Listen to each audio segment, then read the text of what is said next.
Microsoft, and in particular Phil Spencer, can be a little bit cutthroat when it comes down to things that Xbox does. We got a little bit more insight now exactly how cutthroat they can be, and I tell you what, I think there's a lot of PlayStation fans who didn't expect this from Microsoft, and now we're starting to see some incredible kind of turnarounds, and people are very wary of what Microsoft can do. It's always been this way though. Like years ago, when you heard us say things like, be the behemoth you know you can be, it's because they're worth trillions of dollars and have the money to spend. And that's what gamers want. The fact that they're so heavily, I think, initiated into gaming at this particular point, I think that says a lot to the reason as to why people can be kind of worried about what Microsoft is doing in terms of like PlayStation fans and things like that. Because let's be honest, Microsoft can afford to do things that PlayStation can't. And that's going to bode well for the future of Xbox. I also think that it was easier for a lot of PlayStation fans to kind of deal with what Microsoft was going to do when they weren't sure that Microsoft backed Xbox all that much. But now the fact that they can spend $70 billion at the drop of a hat, or $8 billion the previous year for Bethesda, just goes to show how far they've been kind of into what they're going to be able to do and what they're going to accomplish in their goals. So yeah, things are definitely different, and we continue to see things kind of come about in such a way that nobody ever thought possible. And this is just like one of those things that, man, I'm kind of shaking my head going, listen, what they've been able to accomplish has been nothing short of amazing. And I think that it's just been incredible to see sort of the reactions to this, and I wanted to get into it. This is tremendous stuff, really good stuff, really. Let's talk about it. What's up, everybody? Crap Gamer here, and this, of course, is Crap Gamer Reviews, your home for gaming news, opinions, reviews, and much more. You'll probably notice a few changes around here, but that shouldn't stop you from leaving us a like, and possibly even consider subscribing if you haven't already done so. Thank you so much for choosing to spend some of your free time with me today. I know how busy you are. Trust me. Work, school, family, priorities, I get it. But the fact that you all spend some time with me really makes my day. Please continue to watch the videos, and if you do watch them, go ahead and like them. That's all I ask. I put in a lot of hard work on these videos, and it would mean a lot for you guys to come out and like the videos, and it keeps things going. It helps them to be seen and things like that. That's all I ask, honestly, seriously. So thank you guys, the ones that do like the videos and watch daily and things like that. I do daily content, and I'm thrilled to continue to be able to do that. I'm having so much fun doing this now. Hopefully that comes through to each and every one of you. Now, Microsoft was able to go out and pretty much do what they wanted to do in terms of going and buying studios, and they'll continue to do that, right? Like, that's the funny thing. Like, people don't understand it. They're going to continue to go out and buy these companies, buy these studios and things like that, regardless of what other people think, right? Like, this is something that's funny. Now we've got an idea about exactly how cutthroat and how quickly Microsoft can amass what they want to do.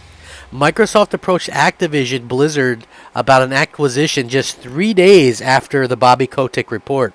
A regulatory filing has actually revealed a ton of details on the history of this massive deal between these behemoths. On November 16th, the Wall Street Journal reported that Activision Blizzard CEO Bobby Kotick knew about the sexual assault and misconduct allegations happening at the company, but did not disclose that the info to the company's board.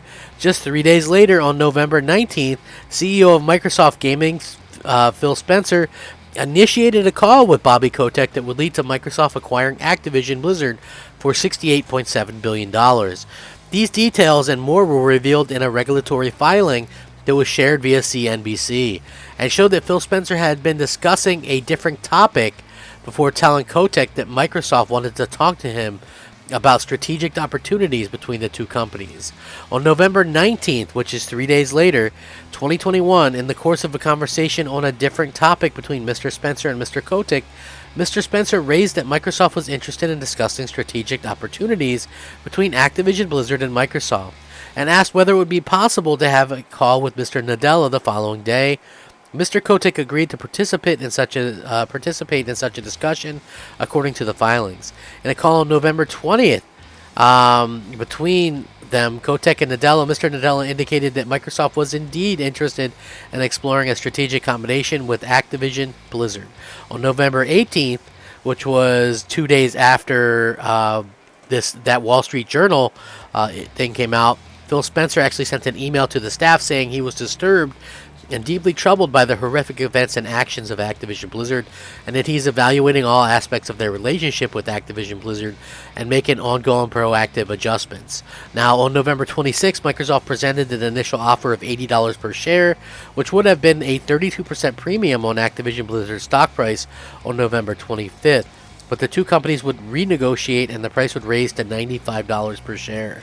While the deal was officially announced on January 18th, the filing states that Kotick had reached out to a handful of other companies before the announcement, and that an unnamed person had even discussed purchasing the Blizzard part of Activision Blizzard or making parts of all Activision Blizzard private.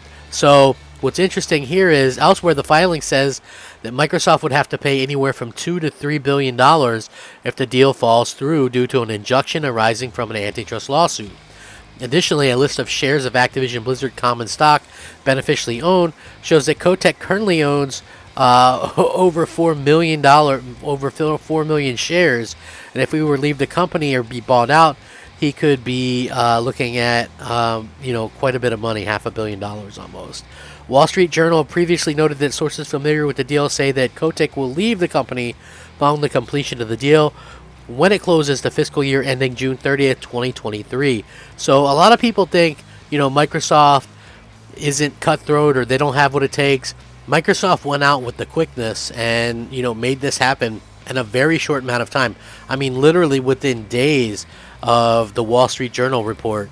And man, that's just really something that I feel enough people aren't really talking about. It's just honestly such a fast thing that happened, and we keep seeing these types of things happening. And listen, they jumped on this, right? And I know a lot of people are still upset by this, but I just got to be honest and say, listen, when it comes down to what Microsoft and what they were doing with Activision, this was the best thing that could have happened and the best outcome. And the reason why it was the best outcome is quite simple, and that's simply because Activision was going to have trouble hiring developers and keeping developers happy working for them. You have all these studios forced to work on Call of Duty. It wasn't a happy workplace. Eventually, that's going to lead to bad things in the industry.